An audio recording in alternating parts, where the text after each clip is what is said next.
이제 우리가 살펴보려고 하는 하나님의 전신갑주는 전체적으로 6항목입니다. 진리의 허리띠, 또 의의 호심경, 또 평안의 복음의 신발, 그리고 믿음의 방패, 그리고 구원의 투구, 마지막으로 성령의 검, 이렇게 6항목인데요.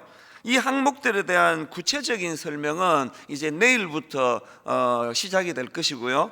오늘은 이제 어제에 이어서 총론적으로 이 13절 말씀을 가지고 하나님의 전신 갑주를 왜 입어야 되는지, 왜 취해야 되는지, 이것들에 대해서 좀 살펴보려고 합니다. 오늘 살펴볼 말씀은 13절 한 절입니다. 그러므로 하나님의 전신 갑주를 취하라. 이는 악한 날에 너희가 능히 대적하고 모든 일을 행한 후에 서기 위함이라. 여기 보면 사도 바울이 이제 어제에 이어서 다시 한번 하나님의 전신갑주를 취해야 하는 이유에 대해서 이제 설명을 하고 있는데요. 두 가지를 그 이유를 제시합니다. 첫째가 뭐냐? 왜 하나님의 전신갑주를 취해야 하느냐? 악한 날에 능히 대적하기 위하여. 그런가 하면 두 번째로 모든 일을 행한 후에 서기 위해서. 이렇게 두 가지 전신갑주를 취해야 되는 이유를 설명하고 있는데요. 저는 이것들을 다 풀어가지고 이 13절 안에서 나오는 세 포인트, 세 표현, 세 단어, 이거를 중심으로 오늘 이제 말씀들을 좀 풀어나가 보려고 합니다. 자, 화면으로 13절을 다시 한번 띄워주세요. 그 세 포인트를 무게를 두고 이제 다시 이 내용을 띄워드렸는데 다시 한번 화면을 보십시오. 그러므로 하나님의 전신갑주를 취하라. 첫 번째 포인트가 악한 날에, 악한 날에. 우리가 살펴볼 첫 번째 포인트가 악한 날에. 그 다음에 두 번째 포인트가 너희가 능히 대적하고, 이 능히 대적하고, 그런가 마지막 세 번째가 모든 일을 행한 후에 서기 위함이라.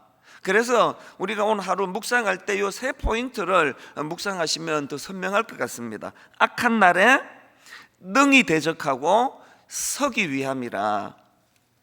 제가 왜 이 세 가지 항목에 관심을 가지는가 하면은 이 세 항목 모두가 다 우리가 왜 하나님의 전신갑주를 취해야 하는지에 대한 그 궁극적인 이유들을 여기 이 표현들 속에서 담고 있기 때문입니다. 그래서 이 세 가지를 살펴보려고 하는데요. 하나님의 전신갑주를 취해야 될 세 가지 중에 첫 번째 이유가 뭐냐? 악한 날이기 때문에 그렇습니다. 악한 날. 이는 악한 날에 너희가 능히 대적하고, 길성남 교수님이 쓰신 책에 보니까 이 악한 날에 대하여 두 갈래로 풀어서 설명하는 것을 보았습니다. 이 악한 날이란 것은 성도들이, 첫째로요, 성도들이 악한 영들의 공격에 직면해 있는 매일매일을 가리킨다. 그런가 하면 두 번째로 악한 영들이 더욱 강한 힘으로 공격을 감행하는 특별한 박해나 시험의 때를 가리킨다. 이 악한 날의 의미를 그렇게 두 가지로 설명하는 것을 봤는데요. 한 번만 더 제가 읽어드릴게요. 이 여기서 말하는 악한 날이라는 것은 첫째, 성도들이 악한 영들의 공격에 직면하는 매일매일을 가리키고, 그런가 하면 두 번째로 악한 영들이 더욱 강한 힘으로 공격을 감행하는 특별한 박해나 시험의 때를 가리킨다. 저는 이 설명이 너무나 오늘 우리 현실에 마음에 와닿았기 때문에 어떤 면에서는 참 두려움으로 다가오는 것을 경험했습니다. 제가 이 악한 날에를 묵상하다가 보니까 자꾸 그 옥하는 목사님 생각이 나는 것을 경험했는데요. 제가 30대 초반에 이제 사랑의 교회에서 옥하는 목사님 지도를 받으면서 이제 교역자 생활을 전임 사역을 이제 그렇게 시작을 했는데요. 목사님께서 이제 종종 이런 말씀을 하시는 겁니다. 젊은 저희들을 향해서 나는 이제 나이가 이제 점점 들어가서 얼마 남지 않았지만 내가 자네들 보면, 당신들 보면 참 마음이 아프다. 앞으로 얼마나 많은 이 목회가 어렵고 힘들고 시련이 찾아올 텐데 그걸 어떻게 감당할까 생각하면 참 마음이 아프다. 이런 말씀들을 자주 하셨습니다. 그리고 그 정도 목회 준비해 갖고는 안 된다. 정신 차려야 된다. 앞으로 겪게 될 이 목회의 환경은 상상을 초월할 것이다. 그런 말씀들을 사실 젊을 때는 그게 무슨 말씀인지 잘 이해를 못하고 들었죠. 그러나 요즘에 시간이 갈수록 그때 목사님의 그 우리를 향하신 참 근심 어린 그 조언과 충고들이 너무나 제 마음에 절실한 것을 느낍니다. 왜 그러냐 하니까 지금 우리가 겪고 있는 이 모든 일들, 예전에는 상상도 할 수 없었던 그런 일들이 펼쳐지고 있는 상황이고요. 이 길승남 교수님이 풀어준 두 갈래 중에 이 정도는 약과라는 거예요. 이제 더욱 강한 힘으로 공격을 간행하는 특별한 박해, 특별한 시험의 때, 이게 악한 날이라고 한다고 하면, 이게 한 20여 년 전에 목사님이 우려하셨던 그런 일들이 지금 제가 생각했던 것보다 훨씬 강한 강도로 지금 펼쳐지고 있는데, 또 앞으로 어떤 무거운 시험과 박해가 이 악한 날이 도래할 것인가. 저는 요즘에 이제 제가 옥하는 목사님 자리에 서서 우리 젊은 교역자들에게 똑같은 그런 권면의 말들을 하곤 합니다. 나는 이제 그럭저럭 목회가 이제 60살이니까 정리해 가는 그런 단계를 하지만 이 젊은 교역자들은 어떻게 할 거냐고 그 생각하면 너무 마음이 아프다고. 그 정도 준비해 갖고는 지금 감당할 수 없다, 목회를. 그러니까 이런 권면들을 지금 우리 젊은 교역자들에게 제가 하고 있는 상황입니다.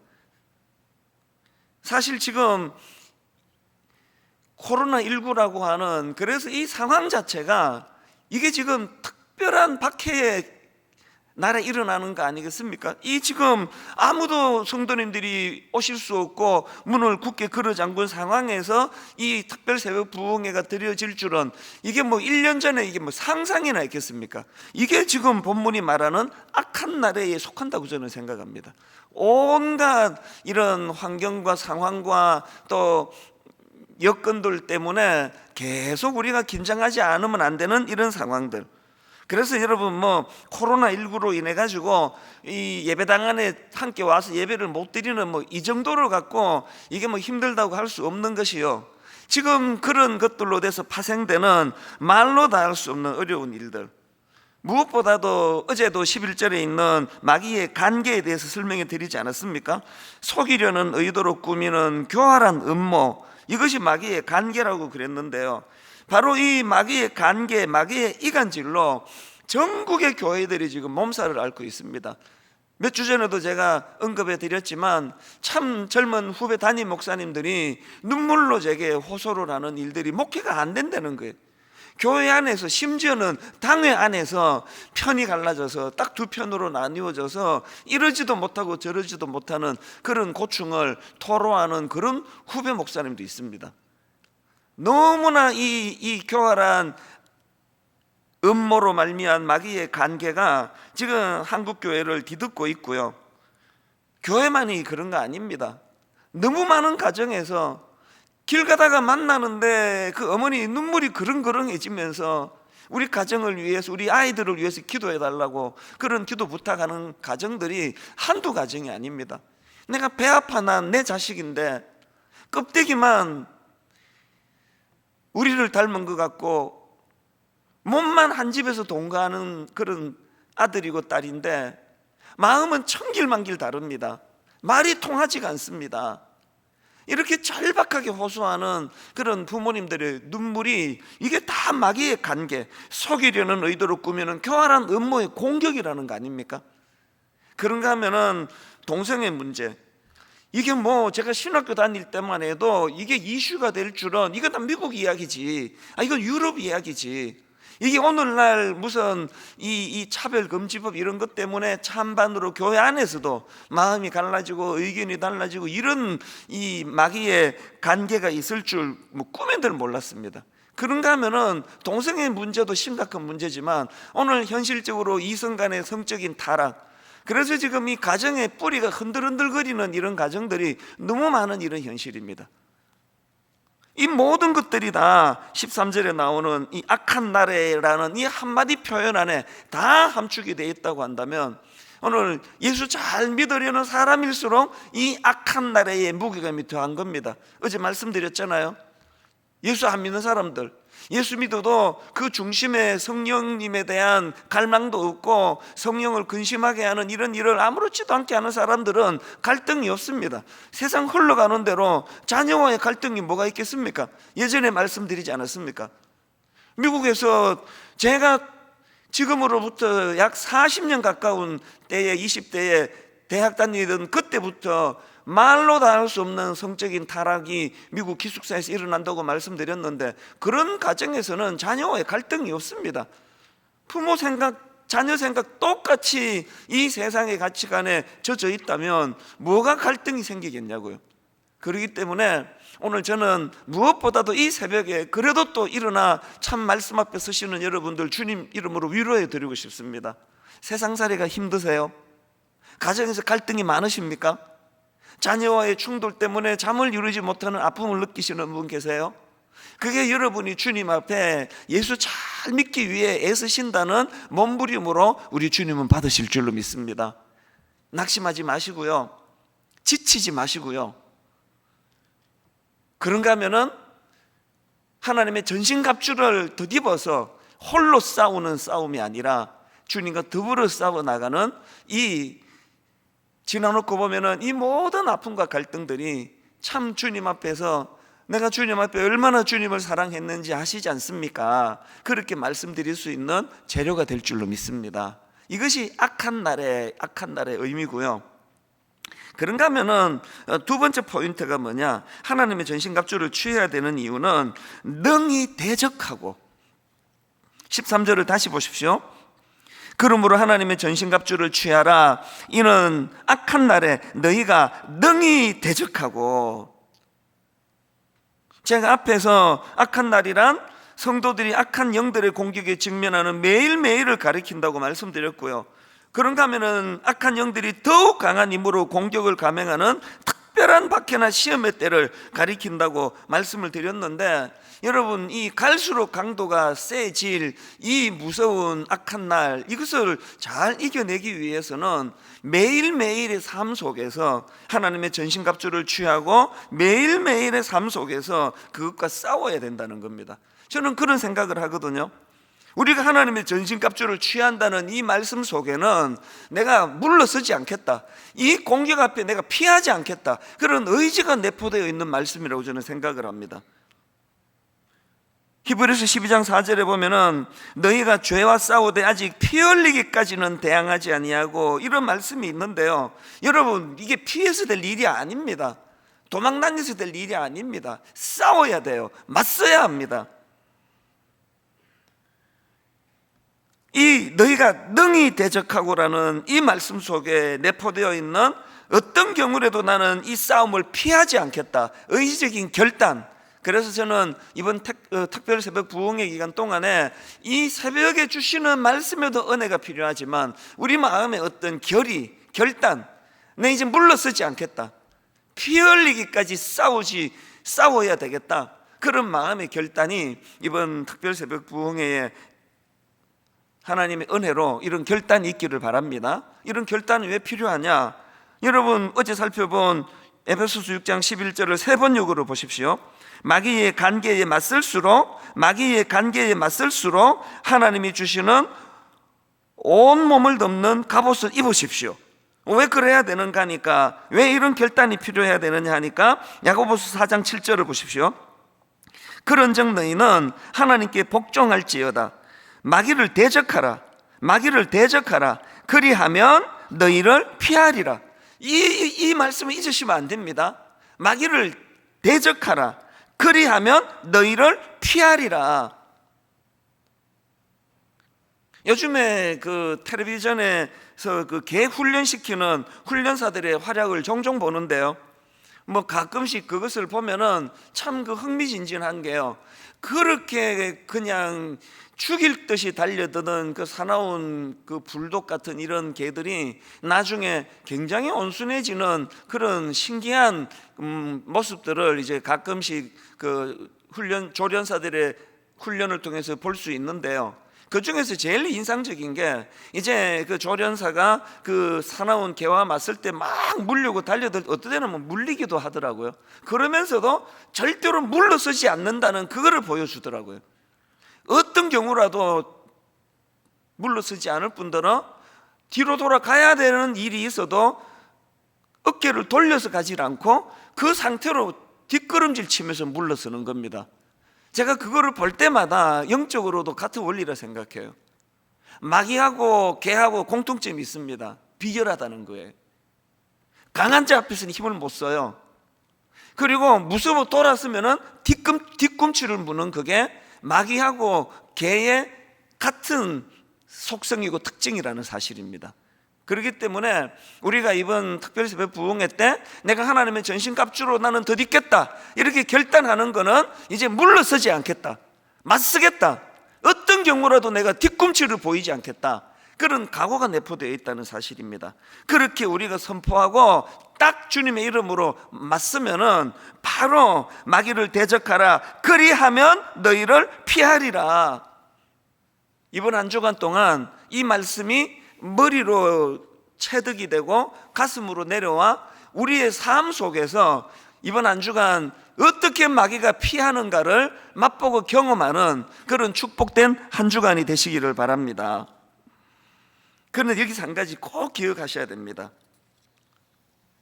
계속 어제부터 강조하고 뭐 어제만입니까? 계속 강조하지만요, 여러분, 우리의 이 싸움의 상대, 영적인 상대 마귀는 만만한 존재가 아닙니다. 절대 만만하지 않습니다. 사도 바울이 12절에서 우리의 씨름은 혈과 육을 상대하는 것이 아니요 통치자들과 권세들과 이 어둠의 세상 주관자들과 하늘에 있는 악의 영들을 상대함이라. 이게 전부 다 악의 영들을 상대함이라는 한마디 안에 다 내포되어 있는 걸 왜 이렇게 풀어서 쓸까요? 만만치 않습니다. 절대로 만만치 않습니다. 마귀는 강력한 능력을 가진 영적인 존재입니다. 그렇기 때문에 절대 우리 힘으로 감당할 수가 없습니다. 그렇기 때문에 저는 우리 젊은 교역자들에게 늘 두 가지 균형을 이야기합니다. 첫 번째 균형은 제가 앞에서 말씀드렸잖아요. 한번 각오를 다지자. 한번 하나님 이름을 가지고 사명을 향해서 하나님이 우리 같은 목사들, 우리 같은 전도사들을 장교로 세워주셨는데 이 쫄따구 같은 정신으로 이등병 정신으로 살면 안 된다. 각오를 새롭게 피하면 안 된다. 그 개 훈련시키는 조련사와 같이 물릴 때 물리더라도 언젠가는 보니까 막 물려가지고 또 중간에 병원도 가고 그래도 치료하고 다시 와서 또 그 자세를 취하는 것처럼 우리가 영적으로 이렇게 담대하게 맞서야 된다. 이거를 제가 하나 말씀을 우리 부교역자들에게 말을 종종 권면을 한다면, 두 번째는 네 혼자 이길 수 없다. 늘 은혜를 구해 함께 싸우는 법, 그분과 더불어 싸우는 법. 저는 종교개혁을 이룬 상상을 초월하는 인물이 루터 아닙니까? 이 마르틴 루터가 너무너무 지치고 고나고 영적 싸움 가운데 말로 다 할 수 없이 힘드는 과정에서 영감을 얻어서 이 찬송가 585장을 썼다고 저는 알고 있거든요. 내 주는 강한 성이요 방패와 병기 되시니 큰 환난에서 우리를 구하여 내시리로다. 저는 이 찬양이 참 그분의 여기저기 물리고 뜯기고 피가 흐르고 하는 그 상황에서도 물러서지 않는 그 결의에 찬 모습이 느껴져서 마음이 뭉클뭉클하게 이 찬양이 와닿지만요, 저를 더 결의하게 만드는 건 2절에 있습니다. 2절 가사가 이렇습니다. 내 힘만 의지할 때는 패할 수밖에 없도다. 내 힘만 의지할 때는 패할 수밖에 없도다. 힘 있는 장수 나와서 날 대신하여 싸우네. 이 장수 누군가? 주 예수 그리스도. 이 장수 누군가? 주 예수 그리스도. 만군의 주로다. 당할 자 누구랴? 반드시 이기리로다. 이게 굉장히 빠른 템포로 막 으쌰으쌰 하며 부르는 찬양이지만, 제가 이 말씀을 어제 오늘 묵상을 하면서 2절에서 자꾸 눈물이 나는 거예요. 책상머리에서 이론으로 쓴 글이 아니거든요. 이론으로 쓴 곡이 아니거든요. 내 힘만 의지할 때는 패할 수밖에 없도다. 그 상상을 초월하는 거대 집단을 상대로, 너무나 무서운 영적인 악한 것들을 상대로 지칠 대로 지쳐, 이건 이길 수 없는, 이 패할 수밖에 없는 그런 절망적인 상황이 찾아올 때마다 마틴 루터가 막 절규하듯 신음하듯 저는 부르짖다 생각합니다. 내 힘만 의지할 때는 패할 수밖에 없도다. 힘 있는 장수 나와서 날 대신하여 싸우네. 오늘 여러분 이 새벽에 날 대신하여 싸우시는 큰 장수 되시는 예수 그리스도, 무엇보다도 이분으로 인해서 아까도 제가 격려를 드렸지만 너무 지쳐있는 성도들이 많으세요. 사실대로 말하면 우리 교역자도, 아까 저는 우리 젊은 교역자가 막 그 운동부 복장을 하고 밝게 하는 그 자체가 저는 눈물이에요. 청소년들과 씨름하는 그 과정이 말로 다 할 수 없는 지침이거든요. 아까 그렇게 밝게 막 그냥 톤 하나가 활력이 넘치게 하던 그 두 교역자 모두가 다 저에게 찾아와서 목사님 너무 지칩니다, 힘이 들어 견딜 수가 없습니다. 한 교역자는 제가 작년에 좀 쉬라고 할 정도로 이 영적 싸움에 모두가 지치고 모두가 두렵고 패할 수밖에 없는 그런 마음의 근심이 찾아오는 것이 오늘 현실이기 때문에 이 찬양을 힘있게 불러야 된다고 생각합니다. 내 힘만 의지할 때는 패할 수밖에 없도다. 힘 있는 장수 나와서 날 대신하여 싸우네. 이 장수 누군가? 주 예수 그리스도 만군의 주로다. 당할 자 누구랴? 반드시 이기리로다. 패할 수밖에 없도다라는 나약함으로 시작해서 반드시 이기리로다라는 확신으로 끝나는 게 이 찬양이에요. 우리 인생이 이렇게 되기를 바랍니다. 마지막 세 번째로 살펴볼 말씀이 서기 위함이라. 13절을 다시 보십시오. 그러므로 하나님의 전신갑주를 취하라. 이는 악한 날에 너희가 능히 대적하고 모든 일을 행한 후에 서기 위함이라. 여러분 앞에 나오는 두 번째 항목이 능히 대적하고, 이게 내가 마귀의 공격을 피하지 않겠다, 이게 어떤 각오와 결단이 내포된 말씀이라면 그것만 갖고 안 됩니다. 여기 나와 있는 모든 일을 행한 후에 서기 위함이라, 이 말씀의 의미는 뭐냐면은 이 모든 일을 행한 게 뭐냐? 모든 준비가 갖추어졌다는 거예요. 이제 어떤 공격에도 내가 맞설 준비가 되어 있다. 나는 하나님의 전신갑주로 나는 무장이 되어 있다. 이 차이를 아시겠죠? 왜 전신갑주를 취해야 되느냐고요? 능히 대적할 각오를 가져다 줄 뿐만 아니라 더 결정적인 거, 모든 일을 행한 후에 서기 위함이에요. 이기기 위함입니다. 승리하기 위한 준비를 갖추기 위함입니다. 혼자는 안 됩니다. 혼자는 이길 수 없습니다. 패할 수밖에 없습니다. 그래서 하나님의 전신갑주를 취해야 된다는 그 말씀입니다. 사실 바울 서신에 보면요, 이 서라 혹은 굳게 서라 이런 권면이 굉장히 많이 나오는 걸 알 수 있는데 몇 구절만 제가 인용해 드릴게요. 갈라디아 5장 1절, 그리스도께서 우리를 자유롭게 하려고 자유를 주셨으니 그러므로 굳건하게 서서 다시는 종의 멍에를 매지 마라. 비굴해지지 않으려면, 나약해지지 않으려면 굳게 서야 돼. 굳게 서야 돼. 말씀 앞에, 또 성령의 은혜 앞에, 십자가 앞에. 그런가 하면 빌립보 4장 1절, 그러므로 나의 사랑하고 사모하는 형제들, 나의 기쁨이요 면류관인 사랑하는 자들아, 이와 같이 주 안에 서라. 참 사랑하는 우리 지체들에게 권할 수 있는 너무나 아름다운 권면입니다. 주 안에 서라. 또 데살로니가후서 2장 15절, 그러므로 형제들아 굳건하게 서서, 굳건하게 서서. 또 고린도전서 16장 13절, 깨어 믿음에 굳게 서서 남자답게 강건하라. 이 사도 바울의 계속 권면하는 서라, 굳게 서라, 이 권면 속에는 오늘의 세 가지 항목이 다 담긴다고 생각합니다. 악한 날에 능히 대적하고 서기 위함이라. 존 메가드 목사님이 쓰신 굳게 서라라는 그 책에 보면은요, 참 마음에 그 오래 여운이 남는 그 본인이 경험하신 이야기를 하나 거기 담고 있습니다. 하루는 이 존 메가드 목사님에게 어떤 분이 찾아왔습니다. 당신 아버지가 잭 메가드입니까? 당신 아버지가 30년 전에 어떤 두 남자와 함께 부흥회를 열기 위해 아일랜드로 왔을 때 그 집회에서 내가 은혜를 받고 말씀에 눈을 뜨고 그리고는 내가 목사가 되었습니다. 그러면서 이제 그 사람이 묻는 말이, 이제 그 아버님이 여전히 말씀에 충실하시겠지요. 그랬더니 이 아들 되는 그 존 메가드 목사님이 당연히 이렇게 말해서, 그럼요, 여전히 충실하십니다. 변함이 없으세요. 그랬더니 그 사람이 연이어 이렇게 묻는 겁니다. 너무너무 감사하네요. 그런데 그때 함께 오신 다른 두 분은 어떻게 됐습니까? 존 메가드 목사님이 이렇게 대답을 했습니다. 유감스럽게도 한 분은 변절하였고 다른 한 분은 알코올 중독으로 돌아가셨습니다. 이게 저에게 정말 비장한 각오를 가져다 주는, 내 힘만 의지할 때는 패할 수밖에 없다는 거,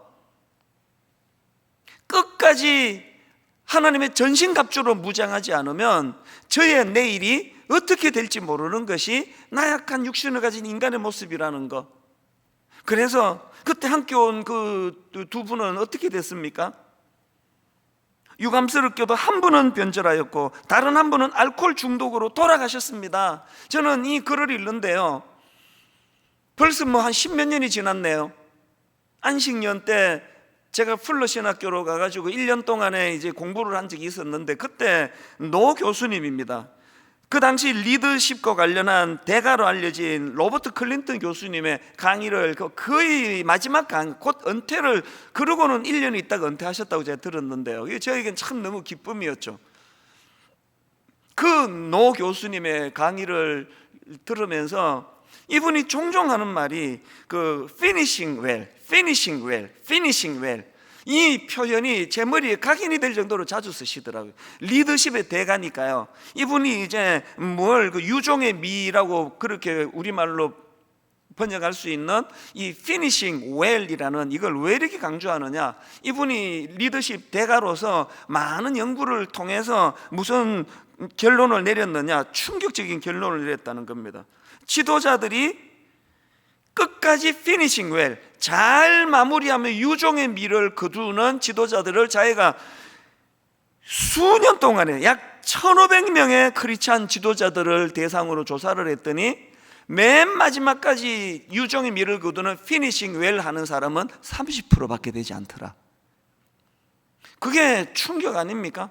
너무 존경하고 너무 흠모하는 목사님 10명 중에 7명이 끝까지 피니싱 웰, 유종의 미를 거두지 못하고 실족한다. 이게 통계라는, 통계. 저에게 두려움으로 왔습니다. 존 메가드 목사님한테 그때 아버님과 함께 왔던 그 두 사람은 어떻게 됐습니까? 유감스럽게도 한 분은 변절하였고 다른 한 분은 알코올 중독으로 돌아가셨습니다. 세 분 중에 이 메가드 목사님 아버님은 끝까지 지금 유종의 미를 거두고 계시고 2명은 실족했으니 33% 아닙니까? 그거 비슷한 거 아닙니까? 오늘 이 본당에 우리 교역자들과 직원들이 앉아 있는데 새벽에 이 자리에 참 성도님들을 위하여 중보하며 은혜를 나누며 앉아 계시는 이분들 중에 3분 중에 2분이 실족을 한다는 생각을 하면 등골이 오싹한 거 아닙니까? 긴장해야 됩니다. 나는 아니야. 베드로가 그래서 무너졌습니다. 저는 오늘 결론을 이렇게 맺기를 원합니다. 저는 옥하는 목사님에게 사랑의 빚을 진 사람이에요. 옥하는 목사님이 여기다가 분리 개척을 허락 안 해주셨다면 분당 우리 교회가 어떻게 이 자리에 가능했겠으며 이 은혜를 누렸겠습니까? 저는 옥하는 목사님에게 말로 다 할 수 없는 사랑의 빚을 제가 받았고 또 빚을 지고 있기 때문에 이걸 저는 우리 후배 목사님들, 그거는 분당 우리 교회 목회자들만 국한되는 거 아닙니다. 한국의 수많은 저처럼 이런 좋은 지도자를 만나 그분의 발자국만 밟고 따라가는 이런 혜택을 누리지 못한 수많은 이 시대의 우리 후배 목사님들에게 저는 사랑의 빚을 졌다 생각합니다. 그래서 드림센터를 사회에 환원할 때 조건 중에 조건이 다음 세대 지도자들을 위하여, 다음 세대 젊은 교육전도사, 다음 세대 젊은 부교역자, 다음 세대 젊은 목사님들을 위하여 어떤 일이라도 그들을 도와주는 일을 해야 되겠다. 그래서 드림센터를 환원하기로 결정한 이유 중에 하나가 그거라고 말씀을 드리지 않았습니까? 저는 새벽마다 하나님 껴내려 구합니다. 피니싱 웰 할 수 있도록요. 하나님, 유종의 미를 제가 거두어야 되는 건 저 개인의 명예, 제 개인의 영광에 관한 문제이기도 하지만, 그래야만 아버지 다음 세대를 섬길 수가 있습니다. 유종의 미를 거두기 원합니다. 단 30%만이 피니싱 웰 할 수밖에 없는 통계가 있다고 한다면, 성령에 입혀주시는, 기도원에게 입혀주시는 그 갑옷으로 말미암아 오늘 본문으로 말하면 정말 하나님의 전신갑주로 무장을 해서, 주님, 그 30% 안에 종이 들어가기를 원합니다. 그 30% 안에 들어가도록 은혜를 주시기 원합니다. 첫날, 내일부터 구체적인 항목을 살펴보기 전에 이 비장한 각오로, 이 두렵고 떨리는 마음으로 오늘 이 본당에 우리 교역자들과 직원들은 우리 성도님들을 위해서 기도하실 것입니다. 성도님들은 여기 함께 모여 기도하는 우리 젊은 교역자들을 위하여, 그리고 저를 위하여 기도해 주시기를 바랍니다. 오늘의 찬양을 저는 아까 앞에서 불렀던 이 찬양입니다. 우리들의 찬양 329번, 세상의 유혹 시험이 내게 몰려올 때에, 그 다음 보세요. 나의 힘으로는 그것들 모두 이길 수 없네. 그 다음 가사도 현실입니다. 거대한 폭풍 가운데 위축된 나의 영혼, 어찌할 바를 몰라 헤매이고 있을 때, 마르틴 루터가 가지고 있었던 그 두려움의 무게까지는 아니라도 분당 우리교회 담임 목사로, 분당 우리교회 교역자로 한국교회 곳곳에서 섬기는 수많은 지도자들이 이런 두려움에 빠져 있는 것이 사실입니다. 그럴 때 낙심하여 그 낙오된 70%에 들어가는 지도자가 아니라 마르틴 루터처럼 패할 수밖에 없는 이 싸움이기 때문에 이길 수밖에 없는 장수 예수 그리스도를 의지하기 원합니다. 오늘 새벽에 이 비장한 각오가 우리의 기도 속에 녹아나기를 원합니다. 여러분, 다 자리에서, 가정에서 다 자리에서 일어나셔야 됩니다. 다 자리에서 일어나셔라. 하나님 영적으로 굳게 서라고 말씀하시는데, 오늘 새벽에 내 육신이 이 자리에서 일어서서 주님을 찬양하기 원합니다. 세상의 유혹 시험이 내게 몰려올 때에,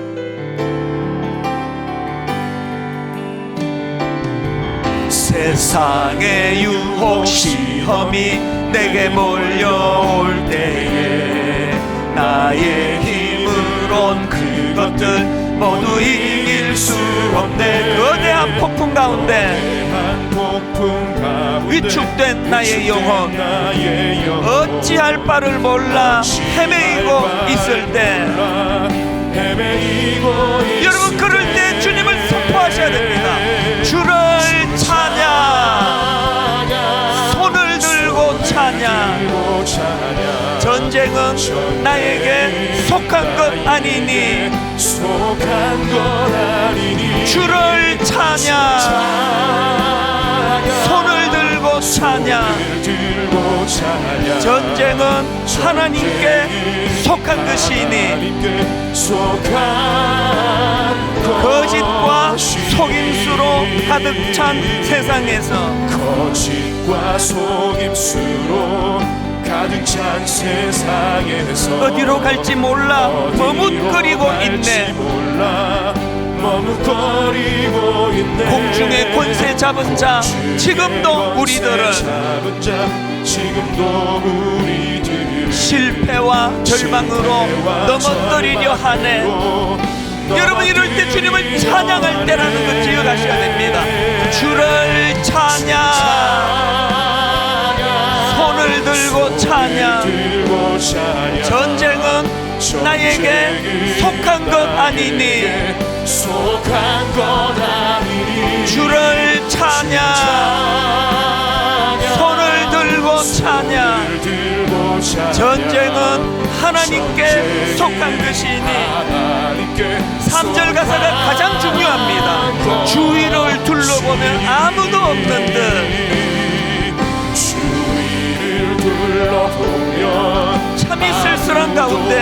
현안을 열고 믿음의 눈을 들면 보이는 분 계시네. 보이는 분 계시네. 지금도 내 안에서 역사하고 계시는 역사하고 계시네. 사망과 어둠의 권세 물리치신 예수님, 그 주님을 찬양합니다. 주를 찬양, 손을 들고 찬양. 전쟁은 나에게 속한 것 아니니, 속한 것 아니니. 주를 찬양, 손을 들고 찬양. 전쟁은 하나님께 속한 것이니 우리 마지막으로 온 전심을 다하여 주를 찬양. 주를 찬양. 손을 들고 찬양. 전쟁은 나에게 속한 것 아니니, 속한 것 아니니. 주를 찬양, 손을 들고 찬양. 전쟁은 하나님께 속한 것이니, 하나님께 속한 것이니. 우리 첫 시간인데요, 각 가정에서 위축되지 마시고 막 큰 소리로 그 소리를 지르라는 것이 아니라 마음의 각오를 가지고 저를 따라 3번 큰 소리로 선포하고 오늘 주신 말씀을 따라 비장한 각오로 하나님, 내 인생에서 유종의 미를 거둘 수 있도록 성령님 전신갑주로 덧입혀 주시옵소서. 저를 따라 큰 소리로 3번 선포하고 기도하기 원합니다. 주여 은혜를 주옵소서. 주여 은혜를 주옵소서. 주여 은혜를 주옵소서. 주여 은혜를 주옵소서. 주여 은혜를 주옵소서. 주여 은혜를 주옵소서. 살아계신 하나님 아버지, 두려움으로 이 자리에 섰습니다. 말할 수 없는 두려움으로 이 자리에 섰습니다. 패할 수밖에 없습니다. 아버지, 그 악한 영을 상대할 수가 없습니다. 그래서 아버지 마르틴 루터의 그 마음을 아버지여 덧입어 주님 앞에 기도합니다. 힘있는 장수 되시는 예수 그리스도, 그분을 의지하기 원합니다. 그분을 사모하기 원합니다. 그분을 아버지 더욱 붙잡기를 원합니다. 아버지, 굳게 서서 잘 준비되어 달려가기를 원합니다. 하나님, 오늘 우리 이 시간에 각 가정에서 드리는 이 아름다운 예배가 결단코 위축되지 아니하는 성령의 지도와 능력 아래 이루어지는 아름다운 새벽 기도회가 되도록 인도하여 주시옵소서. 하나님, 기도할 내용들을 가지고 주님 앞에 부르짖기를 원합니다. 은혜로